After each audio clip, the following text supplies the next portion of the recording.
At first, I thought there was something wrong with me. I thought it was my fault. It seems every mother has that moment. For Kathleen Germs, it was when her newborn son Luke wouldn't breastfeed. If you have a baby that's seeming to want to eat all the time and never satisfied, this can be very hard. Emotionally, many women are frustrated, fatigued, exhausted, and desperate to feed their babies. This isn't about newborns who don't want to nurse. It's about babies who can't due to a condition known as tongue tie.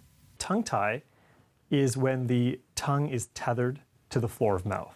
They won't be able to breastfeed effectively. I first learned Luke was tongue-tied when we were in the hospital. Luke was unable to breastfeed. Every time he would go to breastfeed, he'd cry, and it was really stressful for him and for me too. And some of the other effects of him being tongue-tied were that, like, he wasn't gaining weight properly. According to Dr. Jaggi, about 4% of babies are tongue-tied, and it is more common in boys. Now, this could create difficulty when the baby tries to breastfeed and even create feelings of distress and depression for some mothers. I mean, I cried lots. I felt kind of depressed just because as a mom, you want to be able to nourish your child. And I mean, you think before you deliver that breastfeeding is just a natural thing.